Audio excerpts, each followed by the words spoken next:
motherfuckers a brick ice. Oh shit, that's good for the throat, brother. And late night ones. I didn't mean to. God damn it! I didn't mean to leave it in there that long. Going for slushy, not brick ice. That shit got me brick ice. Oh, YouTube. Let me go to YouTube. We rolling there. We rolling here. We rolling on YouTube. So you're on two different things right here. We could kind of like shrink this. Kind of like move it so you could kind of like see it. Oh shit.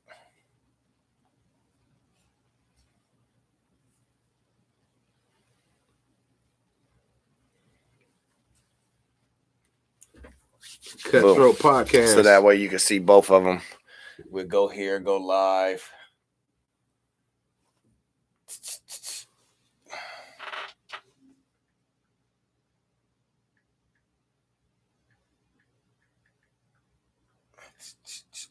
Normally I have all this ready to go, but it's all good, brother.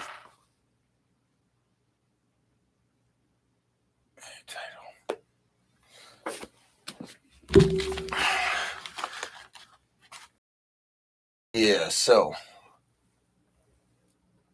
we in the building. It is Cutthroat Radio Podcast. Before I get going, y'all already know shit. Y'all already know what it is, and my hand slipped. Y'all already know what it is. We finna get going. It's going. Y'all know what it is, man. It's about that time. I was in here earlier rocking out with McYee. She was in here with so much energy. I have another special guest with me tonight. Never done this before on my show yet. 2 shows in a row in one day. Thank y'all for tuning in. But before I get going, y'all know exactly what to do. Go over to YouTube right now, you sons of bitches. Go over there now. Subscribe, like, share, comment. I need your support. Now, I know I call y'all sons of bitches and all, and I get mad and I knock over bottles and all of that. I get all of that. But tonight, it ain't about that. It's about this interview right here, like it was about MCE or McYee earlier. So tonight, my special guest, I'm not even going to introduce him yet. Like I said, I'm going to talk to y'all real fast and kind of warm y'all up. Fresh out of Vallejo, doing his thing, been, rocking and rolling, as a youngin' coming up, doing thing. I'm gonna let him tell his story. But before I get into all of that, I got to do what I do best. CUTTHOAT Radio Podcast. CUTTHOAT Radio Podcast. I said CUTTHOAT Radio Podcast. CUTTHOAT. I'm Cutthroat Radio Podcast. Let's go. Yay! We are in the building. I am your host and owner of the building, Young Rizzo, Shab Rob. Thank y'all for tuning in and staying tuned in the show. I know it's a lot of y'all out there wondering where I was at, what I was doing. I'm here.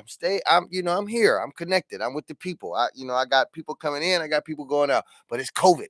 So I got to watch what I'm doing. My special guest tonight came all the way from the Bay Area. Yarai. He is in the building. Tees up and all of the good shit. Man, he go by the name Cadazone. What's cracking? Man, I can't call it, brother. What's good with I appreciate you coming in.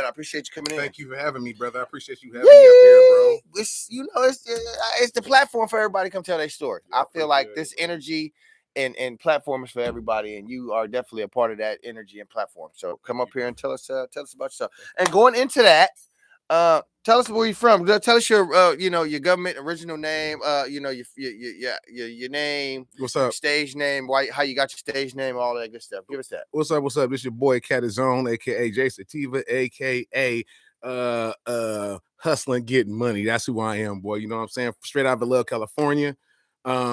You know what I'm saying? Born and raised. MOS Entertainment is what I represent. You see what I'm saying? That's my own label. You know what I mean? You know what I'm saying? Been doing this shit since 27 years now. 27 years. Vallejo. Yeah, started in 96. Okay, yeah. Well, before we already going into it, I'm gonna let him just kind of like go on into his spiel. Going into your spiel in Vallejo, growing up in Vallejo, what's some of the schools you went to out there in Vallejo, and some of the things you got involved in during school and everything like that? So the schools I went to in Vallejo, growing up, I went to Patterson Elementary. Okay. Then I left Patterson Elementary and I went to Highland. Left Highland Elementary. Then I went to Springstown. Okay. And I got kicked out of Springstown. There's a whole big old story. I threw a nigga over a desk. and some shit happened. They kicked me out of Springstown, so I went to Napa. My brother. Oh, damn, Vintage High. My brother Preston went to Solano or Springstown. You probably know Preston. He was that there sound with hella familiar, Baby Bash and them. You ain't you around their age? Yep. Yeah, I'm 44. Yeah, I'm 44. Yeah, I remember all the Latino Velvet, all that shit. Yeah. The hell yeah. So I'm probably know him, I'm sure. Damn, yeah. My brother was over at Springstown. He your age. He would be your age because he no longer with us. Oh man, God bless. Yeah. So, but anyway, Springstown. Any sports, any school curricular activities? You know what? What was you involved in? I was involved in, dude. To keep it 100% honest with you, I was a nerd, cuz. A nerd. Like when I say nerd, I'm talking about. I'm still the same way too. Like I'm street and I'm nerd, but like comic books and shit like that. I was in the comic books and and I drew a lot. Okay. And I didn't start rapping until I believe I was rapping when I was a little kid. Okay. I wouldn't call it a nerd. I just think you had talent somewhere else. I think you was expressing yourself, your art, your arterism. I just made that up too. Arterism. I think you was expressing yourself a different way back then that wasn't like the normal kids. But now it's considered normal to express yourself the way you do. Yeah, now it is, and I'm still doing that shit too. Right. Hell So you just fit right. You're the leader of the new school. But the crazy shit about it is people see me dressed up in my shit, and they be like, "What?" They be talking about like Marvel shit, and they'll ask me. I'll look at them, I'll chime in with them, and I'll be like, "So how you know that shit?" I'm just that's just me, but. That's who I am, bro. So you comic books, Pongs, Pogs, all that shit, bro. Yeah. Basketball cards, all the shit. Was you were Springstown? Did you go to that comic book store that was on right there? Yep, right through the field. Yeah, hell yeah. You was right there. We used to go there too. We used to try to steal shit about it. Everybody, I didn't. But I know. We should just go get our shit out of there. Remember the soccer on Saturday? They had soccer, right? And my cousins played soccer, so we jumped from over there, go straight to over there. Yeah. They had, I think back in the day, if I remember correctly, they had, I think, a one or two video games in there. Not a lot of arcades. Yeah, they had two. Yeah, they had two. I remember. So hell yeah, that's crazy. Growing up in Vallejo them times. Oh, how old was you around then? Around that time? What you mean when I was doing the comic book thing? All that spring stuff. So you had to be what, 13, 12, exactly. 13, yep. 11, 12, 13, some shit around there. Mm-hmm. Both parents was in the house, siblings, everything? Well, nah, my mom's raised us. I have one sister. Okay. Pops got murdered when I was a baby. No, I mean, it is what it is. I grew up without a dad, but my grandfather and my uncle stepped in. Yeah, and they were the, because that's where I got my music shit from. My grandfather, my uncle, and all the music in my house and stuff like that. So mom's was dad and mom. You know what I'm saying? I can relate to you so much. My grandma was mama and dad and uncle and auntie. At the same, while my uncles and aunties were there. See, well, I mean, that it is what she had to love you and fuck you up at the same time. At the same time. That's how it worked. And I'm telling you, boy. Yeah, you gotta get fucked up, bro. What part of Vallejo was you living in? Man. Okay, so I was born. This I'm just gonna run it down to you. I was born on Benicia Road. Benicia Road. Okay, so I'm over in what's that? Am I north? Up in North Vallejo? No. That's South Vallejo. No, you're not in South Vallejo. Not South? That's okay, so because between the hills and it's Benicia Road. So Benicia Road. That's why a roadside that's is its own. And this is so funny because it's like South Vallejo, Hillside, South Vallejo, and Benicia Road is kind of like right there. Right, like a triangle. Right. And then, but they divide. Okay, so Benicia Road is over here. Hillside is over here. South is over here. And then how does South over here? If it's the South, how the fuck is it like pointing in the north? Right? And that's what I'm saying. Like I get triangle. I got confused. But I was born on Benicia Road, and I left Benicia Road, and we went to the Ville. Went to the Ville. What year was this? Oh, that had to be like 93, 94. Okay. Ooh. To think of what was going on. Oh, it was. Dude. Lil Bruce and them with the click, right? Yeah, the click and them was taking off. I was all over there with all that. Yeah. Even on Benicia Road, because that's extended from Benicia Road to where I was at. You was over there with he had passed away. Rest in peace. He was in a wheelchair. What's his name? Not Sabo. No. I can't remember that boy's name. The wheelchair all his life? No, he originally from the Crest.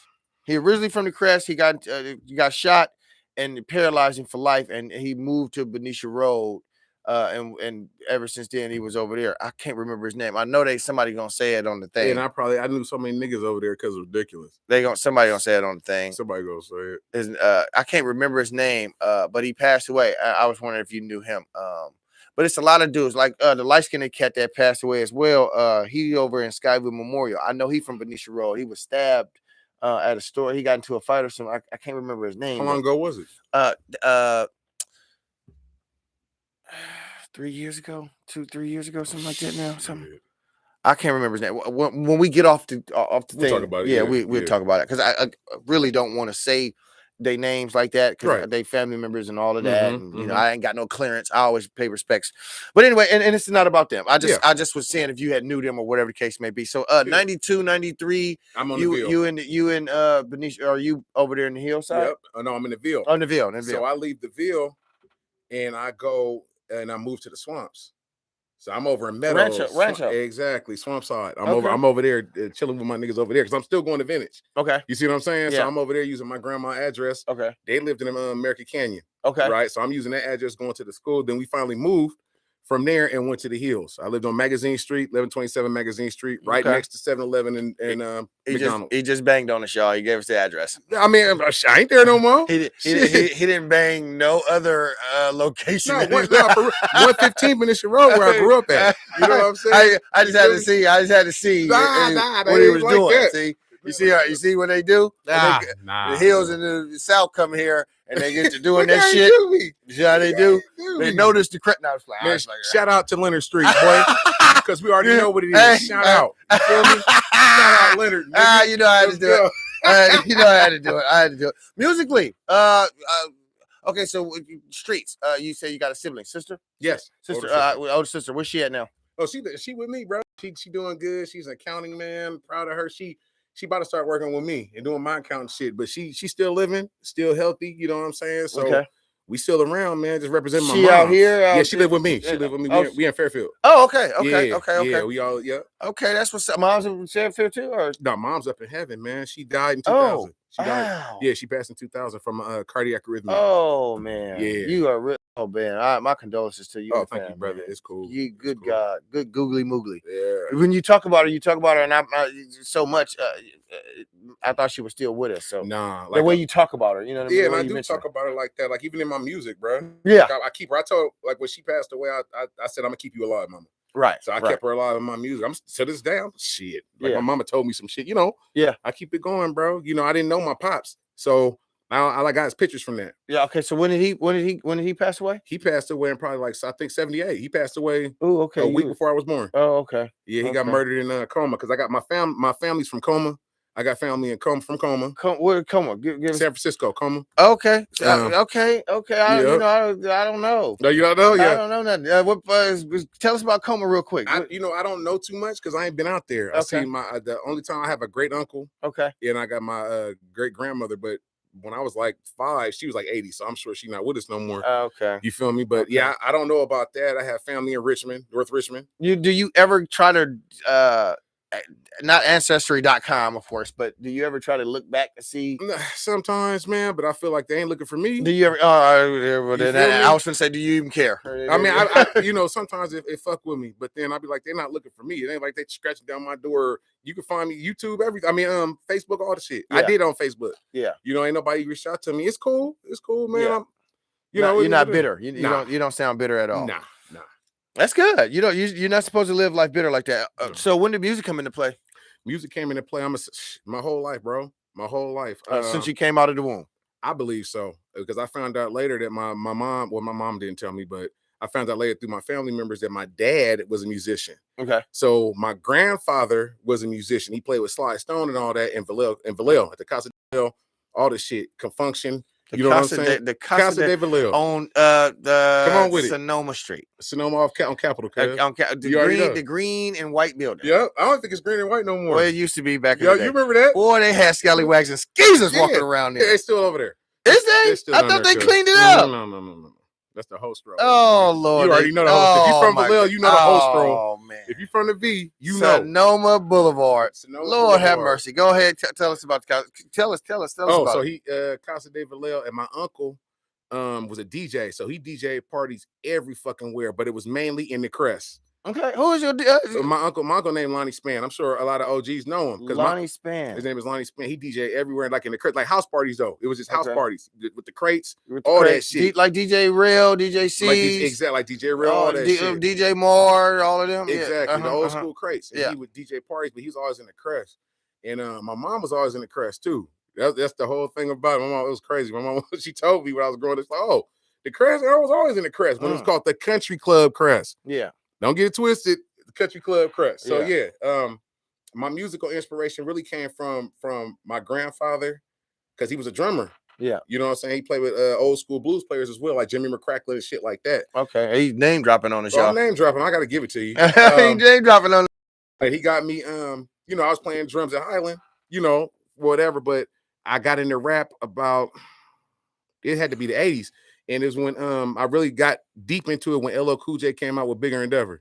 Yep, when Bigger Endeavor came out. Because we were sneaking EPMD albums and fucking Too Short shit and all that. You know what I'm saying? And back then, you know, it was the tapes. It was the tapes, brother. It was the tape. We had no CDs. It was tapes. No, Walkmans and records. Yep. But then they did convert because you 90. You started listening to hip hop. What 90s? Well, I was late 80s. I was listening to hip hop shit. 83, 84. I would listen to hip hop for the longest. I forget he's 65 years old. I'm not 65. I just been looking. My uncle, like I said, when you get in the car, when you riding, check it out. When you riding with your people and all they play is hip hop, you grow up around that shit. I know. So he's talking about 80. This nigga started listening to the first what is it? Hip hop. I hear what you. He was right. Keep it 100. Hell yeah. Yeah. See, I know. That's see. So you old as hip hop. Yeah, I'm old hip hop. You 65 years old. Then. Keep it 100. I'm 44 years old. I know. I'm gonna tell y'all that I'm 44, but keep it 100. Like it was introduced to me. You know, like Parliament at a young age. Parliament was introduced to me. Tina Marie, Rick James, that shit was introduced, and that's all we had in our house. We was on AFDC. You know what I'm saying? We was on welfare, all the shit. We didn't have no big ass TV, nigga. We had a turntable. Wait, y'all didn't have the big TV that sat on the floor and you had to go up and turn it? In 1990, yes. We got it in 90. Before that, what was y'all TV? What did y'all have? We had like a little black and white. It was black and white. Yep. You take the pliers and turn it, motherfucker, and psst, it was. Man, y'all had hard times. Oh yeah, bro. I came in when it was black and white, but it was color TV, but we had a black and white TV. For some reason, grandma just wouldn't let that fucking black and white go until I guess I was born, and that's when color came into the house. And my mama had bought one of the TVs that set on one of the big ones. Yeah, with the wood. But the screen would be so small. Yeah, in the middle of the bubble and shit. I mean, god damn, you just. And then when that. You had the A and B. You had the A and B thing, the converter, the converter box. It's only 2 cable channels, and you put it in the middle. You get porn. Yeah, and you watch the porn and it do this shit. Yeah, wiggling shit. Yeah. niggas, no, yo. Y'all don't know nothing about the struggle. Damn. Fucking internet. Did you graduate high school? All of that school? Yeah. What did you graduate high school? So I got this is the story. They kicked me out of Springstown. So when I left Springstown, I went to what's that other school out there? Silverado. Went to Silverado, right? Okay, yep. Graduated from Silverado, little promotion shit. Then went to Vintage. So I got to Vintage, got to my 12th grade, and I was just fucking up. Like it was a lot of shit. Like I was fuck about school, bro.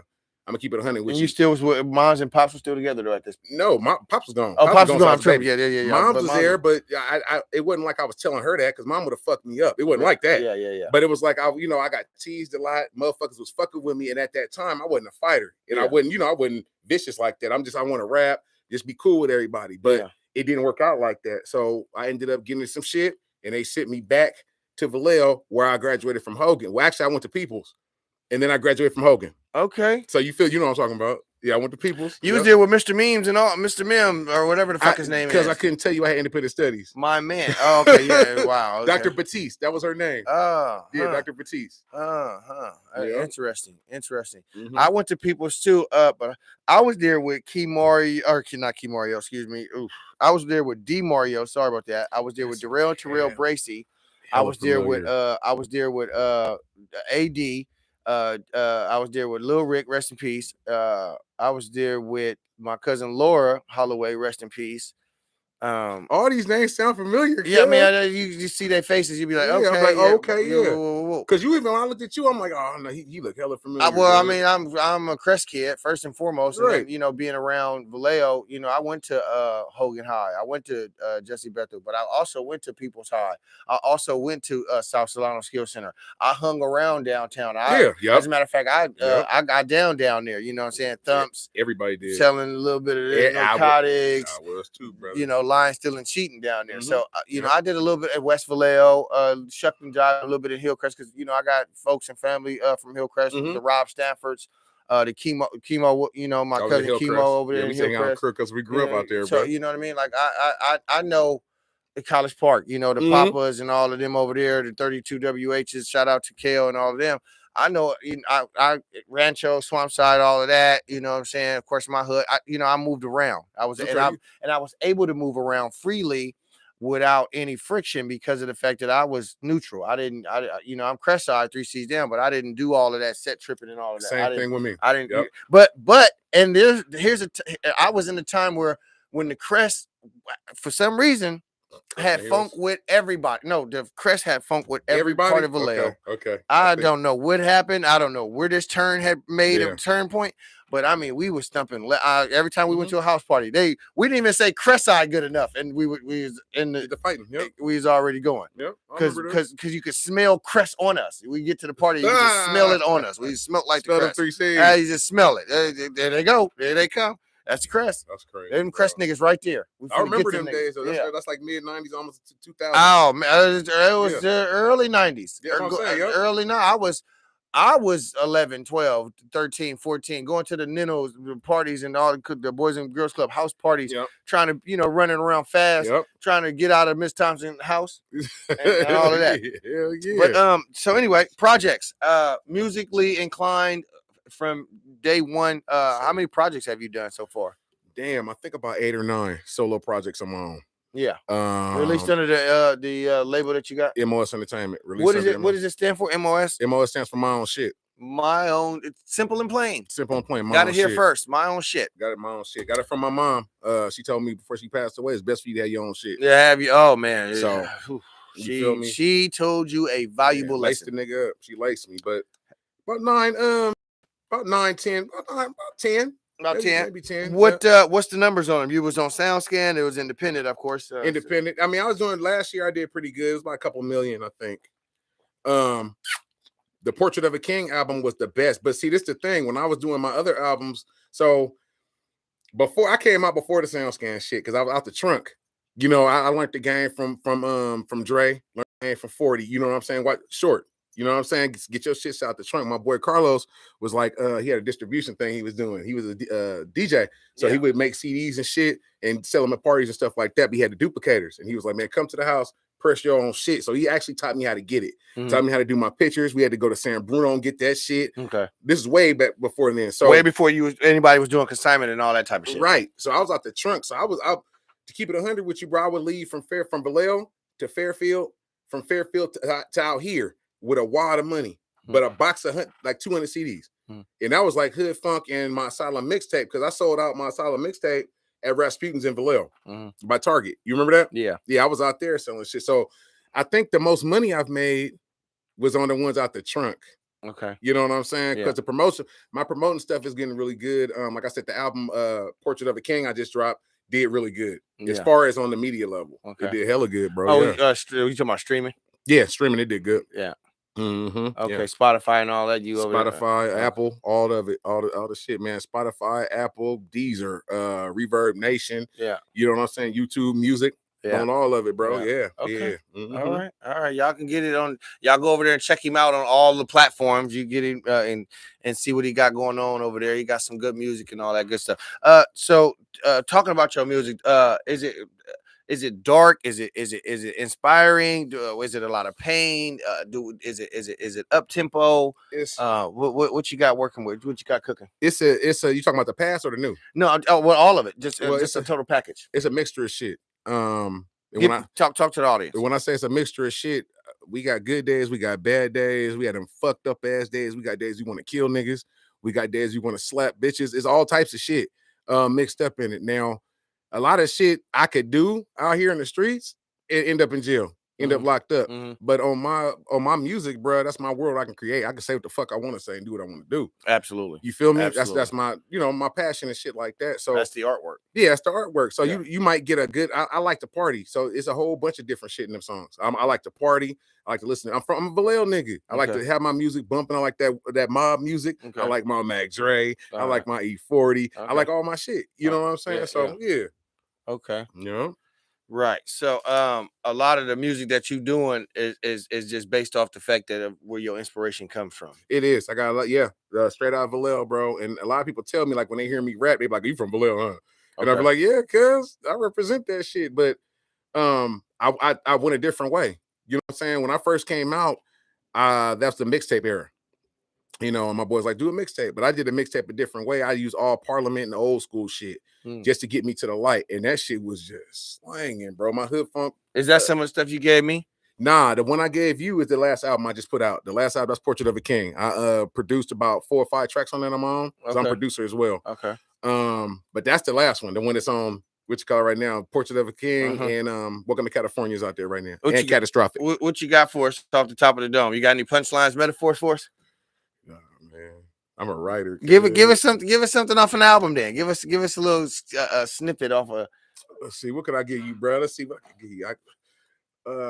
Give us something nice. Give my audience something nice. Okay, look.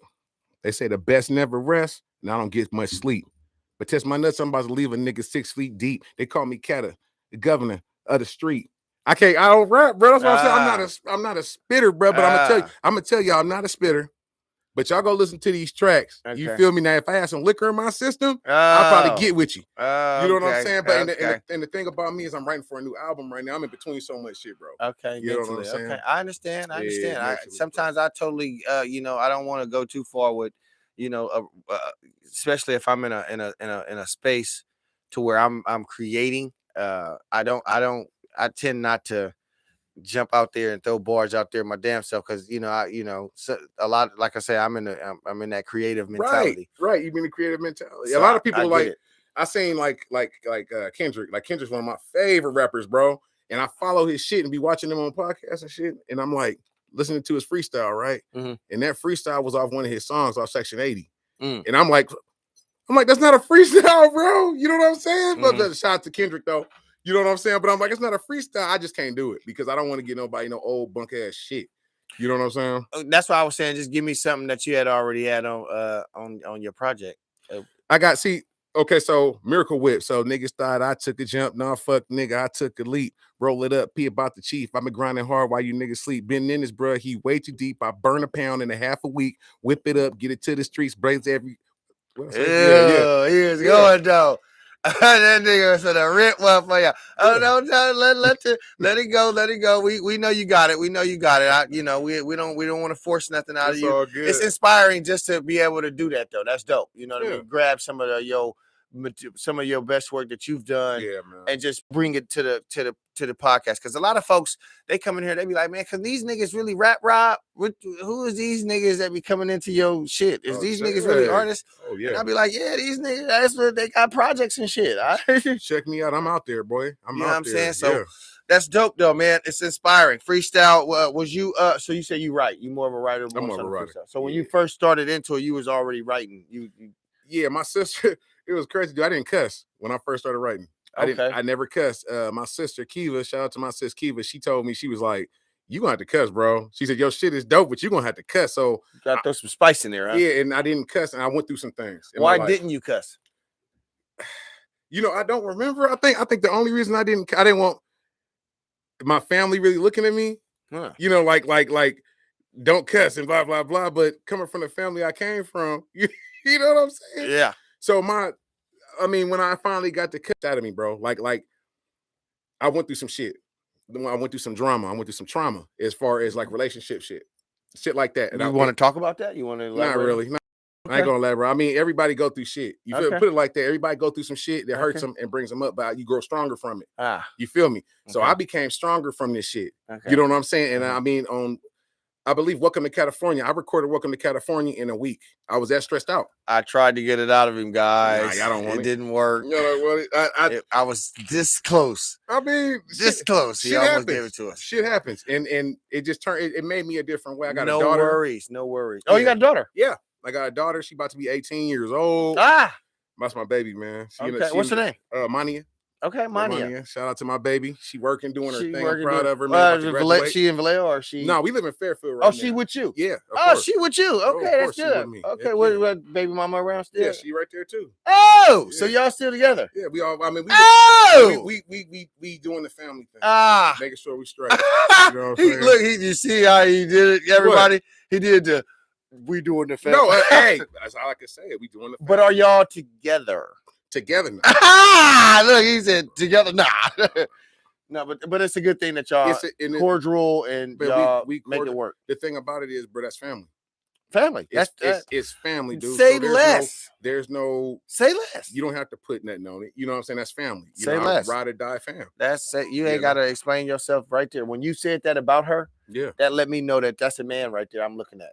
You're a straight man. Thank you, bro. Because you accept it and you deal with it like a man. That's your responsibility. Yeah. And you called her family. You could have said that's my baby mama. No, that's family. That's family. So right up, right on. Yeah, that's family. Right on. That's like they did on the Mac and when he the brother was preaching on the stage and he right on. But anyway, 5 to 10 years from now. We're as an artist. You worked with how many artists have you worked with so before I get into all that? Well, how many artists you worked with? Like a good handful. The Bay Area artists, or I mean, certain local artists. You know what I'm saying? Name drop. Give us something. Let's see who I work with. Let's see, it's so many names. My boy Dr. Doja. Shout out to Dr. Doja. Dr. Doja. My boy. Who else I work with? Doja, because I was in his studio recording. Mr. Perfect. I did some shit with him. I remember Mr. Perfect. Mr. Perfect. I did some shit with him. I remember Mr. Perfect. Shout out Mr. Perfect. Shout out Mr. Perfect. Who else did I do? I got a lot of people, bro. Well, it's not a lot. I just can't really figure them out right all now. Underground type of. Yeah, these are all underground. Rassilon. I did something with him. The big Rasa?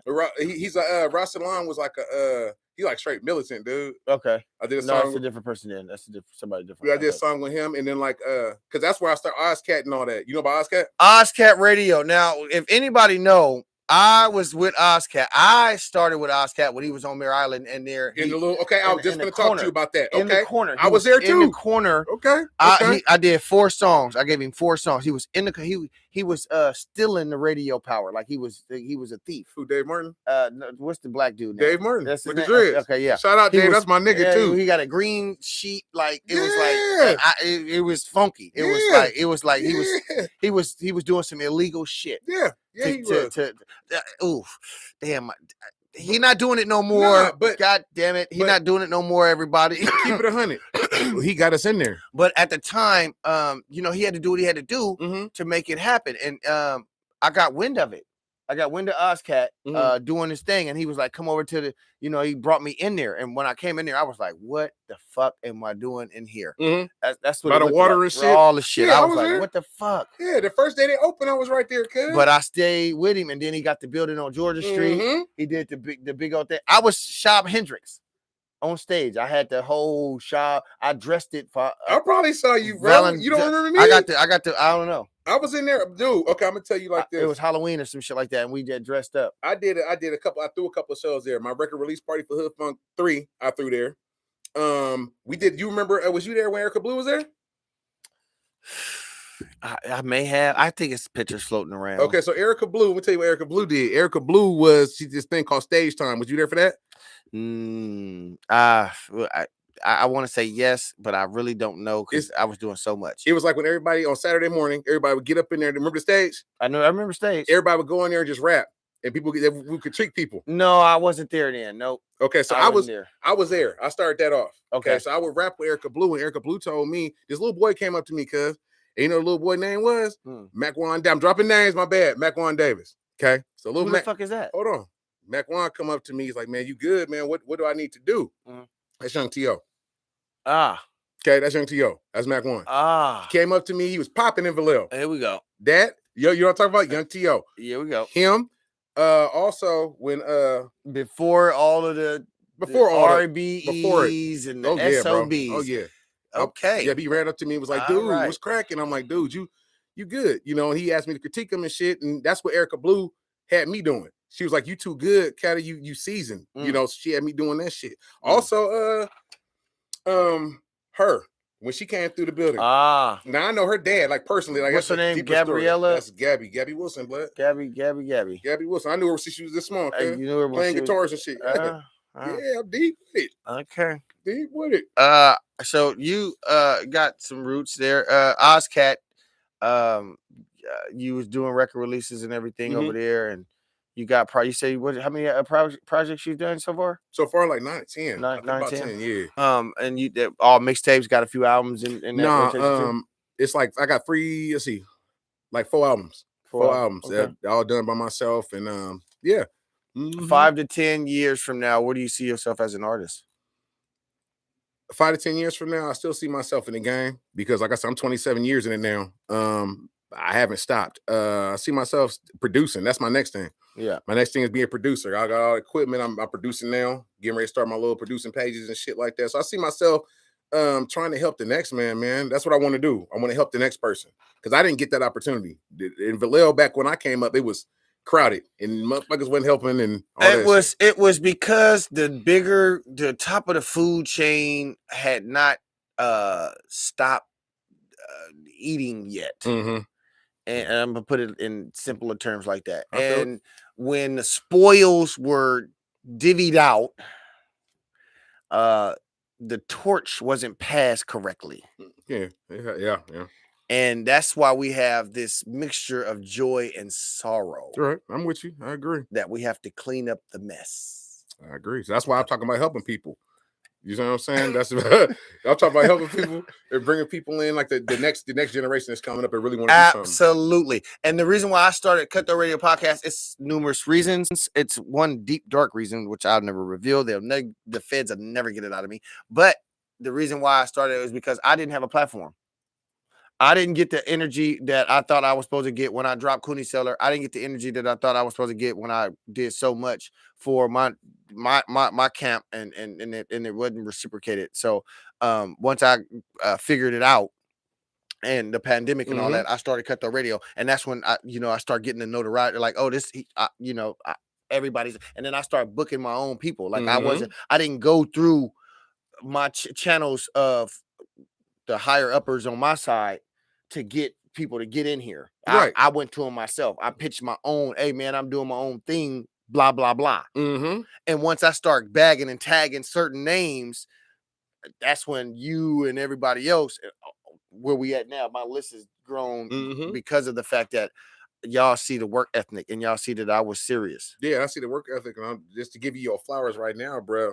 I appreciate you. We need this. Right. And especially you coming from my city, our city. Right. We need this. Right. So I appreciate you, bro. This is just a lovely thing. That's why I'm like, oh, hell yeah, dude. Yeah. Because like we talking, it's good to be able to come, sit down, get intimate, get personal, and talk about you. Right. The struggle, how you came into the industry, how you shucked and drive around Vallejo, how you had to go, you incarcerated, you probably never went to jail. I was tell you how I did it, bro. I was a smart one. I dibbled and dabbed and shit, sold my dope, did what I did.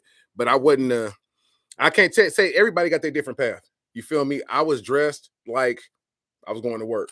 I was dressed like I dress right now. So motherfuckers would never tell that I was doing anything. But then I finally figured out, I'm like, nah, before I get locked up. You was Clark Kent ready to turn into Superman at any moment's notice. Hell yeah. But before I get locked up and hurt my mama, you know what I'm saying? That's the only thing that really stopped me from doing anything. I was like, fuck it, let me stop. Right.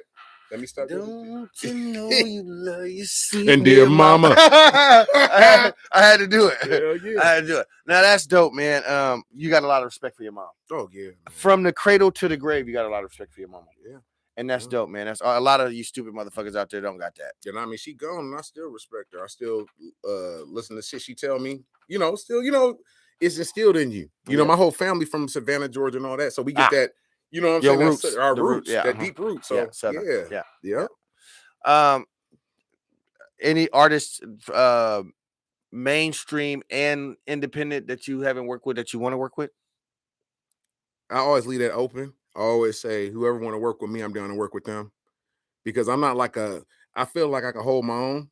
You know what I'm saying? A lot of people told me that, like, Caddy, you can hold your own. Matter of fact, I just got 2 people this last week telling me, Caddy, you good. Just come out the blue, giving me flowers. My boy Rob and my nigga Chauncey from in the mall. Funky Chicken. Funky Chicken, my nigga Chauncey. Shout out Chauncey at the Funky Chicken. That's my nigga. I got a quick one. Catman, PSD. I gotta say his name. I'm say his name. Catman PSD and Jay Diggs was on Gateway Records, Hanny and Galen label. I think PS has some parts of that ownership as well. I'm not sure, but they had did their individual projects, and I would take rest in peace Duda over there. That's Jay Diggs. I would take me and him would go over there in the Black Avalon, D Aroki Asami's Black Avalon. Shout out to D. And we would go drop off CDs from PSD, Catman, and Jay Diggs because they was both in the box. I would get boxes. Mm-hmm.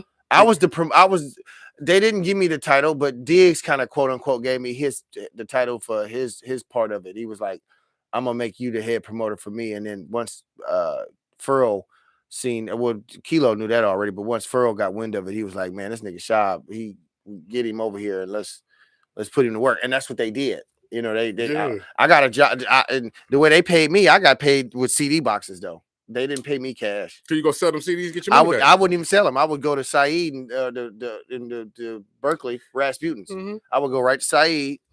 Balance. Yeah, right. And it'd be the CDs like that. Yeah. And then the back of the thing would be punched. The hole would be punched because they promotional. Yeah. But Saeed would still give me $7 CD for. Hell yeah, but they would sell. They would sell them. Yeah. He would cash me out a box. He wouldn't even count it. Sometimes he wouldn't even count the box. He'd just. If it was a box, bring a check, and he could feel that the box would, he'd just cash. He'd give you the cash? He'd give me cash. He would give me checks when I did consignment. And the reason why he did that is because I went in there with Kilo sometimes. I went in there with Dre sometimes. I went in there with Jay Diggs sometimes. My face was seen next to the whales. Mm-hmm. And so if I'm going in there and I'm holding boxes next to the whales, I look like a goddamn promoter. Right.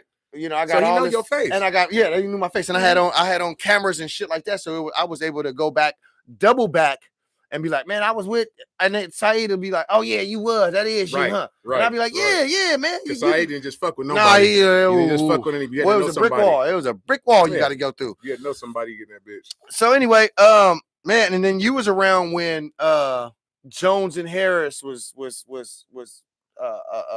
Moms and Pops, right? That's a record store in where? Richmond. I heard about it, never went to it, bro. Jones and Harris was an old dude that he had a record store. It was famous too, and I actually got footage and everything in there. I had put my Cooney Cellar, these are for tricks in there. Did you do Frisco Street Show? Frisco Street Show. Okay, so you remember I was in that motherfucker too. Frisco Street Show was downtown. We was right next to A1 Studios. Come on. A1 Entertainment. A1, I recorded with A1 Mexican, little short Mexican. Yep. Shout out A1. I did Cooney Cellar there. I recorded Cooney Cellar there. Did you? That gave him the prize. The fucking steps. Yeah. Up the steps. And his fiance at the time, Shot, please don't kill me. A1. I don't know if y'all got married or whatever, but she was hot to try. I don't think they did. I wanted to run up in her right at the studio because I was in there like almost every day. I wanted to run up in her. I think A1. I think I did see you a few times in there. As a matter of fact, now it's coming to play. You was in there. Around the same time, he did an album, Putting Paint Where It Ain't. What the fuck is his name? The fuck is his name? God damn it, I can't remember. Putting Paint Where It Ain't. The black nigga. God damn. But we was all in there at the same time. Damn near. Like I would see y'all doing y'all thing. I'm just starting to come clear to me. Like I would be coming out of there doing. You remember Cooney Cellar. What's the other dude? One Thing was right down the way. So you remember One Thing? He was in Elite's old area. Old studio. Yeah, he was in Elite's old area. So you was in there? I did. He here. Oh, who?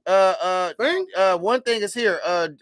John. Yep. John is around the corner. Yes, here. That's my nigga, he boy. You go in, you go. Shadow is right here. Shadow Productions. You go around a little bit, and he right there. John is the reason why I'm here. Oh, for real? He a good nigga, boy. I had recorded a song with Brian Sanders. Shout out Brian Sanders and shout out John. We had did a song at his studio right here. Okay. And I asked him about getting a space. Like, how'd you get in? And he was like, this what you do, blah, blah, blah. And I'm talking about not even a month later, boom. Not even a month later, I'm in here and I got to going. John, good people. He's a really good people. He told me, I remember I would go to him like every Saturday, me and my cousin Rezos. Shout out to my boy Rez, because that was the first nigga I started out with. But go to that nigga on Saturday morning, blood. And I remember him telling me, sitting me down like, Caddy, you got it.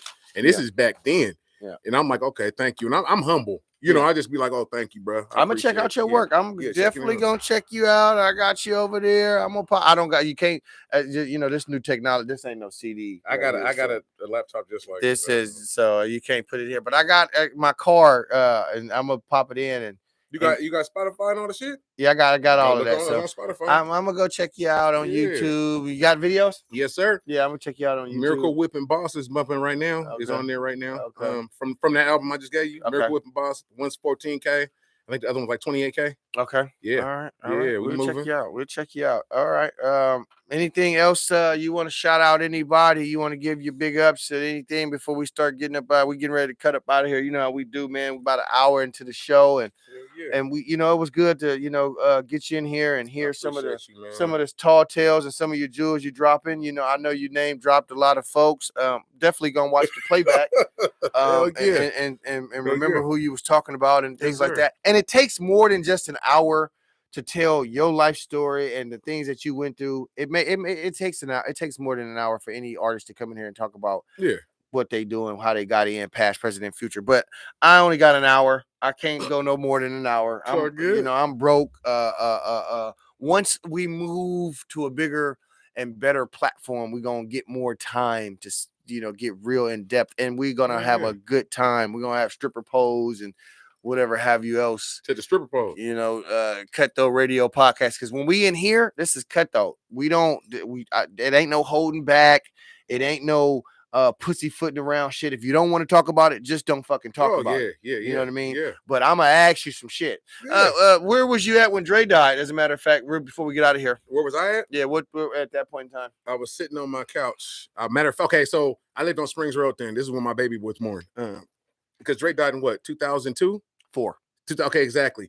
My daughter was born in 04. Okay. I was sitting on the couch and I was listening to Camille. And I remember before they were saying some shit about that Mac Dre had got killed. Remember the pills. It was an overdose. Shit. So I was sitting up there and I heard Chewy say, oh man, y'all, Mac Dre gone. So I'm calling through the hood like, nah, this is bullshitting. And they finally confirmed it, bro. And I just sat on the couch and cried because that was our generation, bro. Like, and Mac Dre was big. If Mac Dre was still here, I tell everybody to this day, we talk about it. If Mac Dre was still here, he'd be so big and it'd be more people. You know what I'm saying? Because Mac Dre was just that dude. Yeah. He was approachable.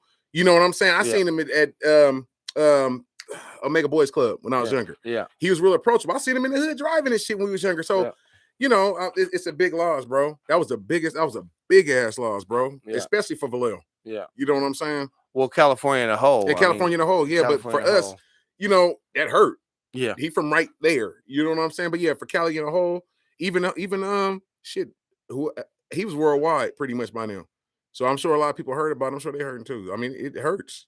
Yeah, I think about it a lot. Yeah. Dre definitely was a person that touched all of us, and we all truly miss him. Yeah. Politically, real quick, anything you do you have any type of thoughts towards the government making changes to uphold their all are created equal phrase? Do you think that we will ever be created equal on the United States soil? No, sir. I don't think we created. I don't think we. They never looked. They as black people, we not looked at like. We not looked at like we equal with people. We still looked at certain ways. It don't matter about the shit that happens and all that, and people are getting killed and all that. They still look at us like y'all niggas. Yeah, we are still considered 2/3 and 3/3, right? And so they're basically saying that we are less than the animals that they got locked in cages as far as their pets. But we built all this shit out here, right? Yeah, we did so much shit, but we less than that. Okay, yeah. And that's the thing. They like for me, and I'm pretty sure a lot of people agree with this. They should rewrite the Constitution. Oh, I'm with you. I'm totally with you. And then also the Declaration of Independence should get revamped, and minorities of every ethnicity should sign it, and plus a woman. Yeah, I'm with you on that. Because you got to realize when they signed it and did all and wrote it all, that was back when it was just white people. Right. That's what I'm saying. So if we all equal, bring everybody to the goddamn table. You got to redo it. Yeah, redo that shit. I agree. I totally agree. And I want my damn 40 acres in my mule. Well, I mean, I would at this point it's more than 40 at this point. Yeah. So it's money in money in. I should have an island. right. I should have an island. If you want to go back into that real quick, all the marching that we've done, we should go to car lots without having it. Right now, if you want to talk about reparations, every black person in the United States and abroad should never have to pay for gas. Mm-hmm. They shouldn't have to pay taxes on a car. Taxes period. They should, tax period, but on a car especially. Okay. And they should not have to worry about a car note every month. Right. You should get a car just based on the fact that we had to walk 400 plus years. Yep. Through the mud. Yeah, I'm with it. I tell that's reparations for me. It's more. We need more than that, but that's a start. That's a that start. Ain't even a start. That is just like that's a in the restaurant industry we call that an amuse-bouche, and what that is, it's a morsel, no bigger than this. You get like a little cracker or something just to get you going. It wakes up your palate, and that's what that you give us a taste bud thing. Yeah, and that's what I'm talking about with reparations. Yeah, every doctor's notes. Every black person should never ever have to pay for medical. No, I'm with it. I agree with that. These are little stepping stones of reparation that you the shit they can do that can be done. And they're gonna say that's not realistic, but it really is. It is. Super because the real when you really when it all boils down, if you're generational wealth, if it has been passed down to your generation through generation, that is why the minorities and everybody under that fall under the middle and lower class have nothing and have to scrape the bottom of the barrel because the generational wealth. Yep. And y'all don't know how to actually take the generational wealth and pass it to another family so they can get generational wealth. You don't need to just in your generation or in your family generational. You can pass some of that over here, and then they can get it and pass it over there, and then they can get it past. That is how you keep the economy above. But that's like the crabs in the barrel thing. Yeah, they don't want it to happen. They don't want it to happen. And I mean, even if we all wanted it to happen, it sounds good. I made it sound good. It sounds so good. But it's like Michael Jackson. He said it best. They don't really care about us. They don't. They don't really care about us. You see what they did to Mike? They killed him. Killed him. He's trying to stick up for us and shit. They killed him. And they turned him white before they killed him. Right. And then killed him. Yep. Turned him white. They tried to trick him. Yeah, they tried to trick his skin color. Yeah. and then they threw the shade at him and said he was doing that to kids and stuff. These people, boy, they get you, build you up and tell you that. Look at how they did Cosby. I was just finna say how they did Cosby, bro. Look how they did Cosby. And my whole thing about Cosby was, dude, y'all kind of late. Yeah. Y'all wait. That shit happened in the 70s and the 60s. He was dragging under cars and raping them long time ago. He said dragging bitches out of cars. Long time ago. Shout out to Bill Cosby and all of that shit, that scandals and all of that. It was a good interview though. Your energy is there. Shout out to everything that you're doing. Congratulations and proud of you. Keep doing what you're doing. Represent Vallejo. Being a pillar out there and everywhere for your daughter and family. Keeping your mama name lit. You know what I'm saying, throughout your music and just in life in general. Yes, being an outstanding guy. Taking responsibility. Owning everything that you've accomplished and everything that you went through to get to your accomplishments. Thank you, bro. It's a blessing in life. Thank you. Definitely a blessing in life, man. Keep doing what you do, mashing hard. Don't give up, man. Don't quit. All gas, no brakes. You got a lot of people out there that want to see you fail, and you can prove yourself right and you can prove them right by staying true to the game and mashing hard and continue doing what you're doing, man. Congratulations. Thank you, brother. Thank you for coming in. Thank you, my Appreciate brother. You, man. We're gonna get out of here. This is Cadazone, man. Y'all have a good night out there. CUTTHOAT Radio Podcast. CUTTHOAT Cadazone Radio Podcast. I said CUTTHOAT Radio Podcast. CUTOAT. Cut the Radio Podcast. Yeah. I am your host, Shaw Rob Rizzo. I'm signing off. He was my co-host / special guest tonight. Cadazone was here early. Well, this morning I had Mick Yee. She came in here and gave me energy. I love that girl. Yeah. So big sis. Shout out Mick Yee, she man. doing thing, man. And super. You got to get over there to her. Yeah, I'm on my way. She know. She already know. And then you came in here and you blessed me. So I mean, I'm just filled with nothing but joy, man. You know, y'all coming to tell y'all story. And again, an hour not enough, but we got your face over here and everybody see what we got going on. So when we get it to the next level, they're gonna be right there with us, supporting us like they yes, is. sir. You know? I'm here support too, man. Whatever you need. I worry about, like she was saying earlier, I worry about the people that support me. I'm not gonna worry about the people that don't. Right. I'm gonna focus on the 15 people that's out there watching and give them a motherfucking show. That's right. That's what I'm gonna focus on. That's what we do. Love you, man. Love you too, brother. Thank you, man. Appreciate you, brother.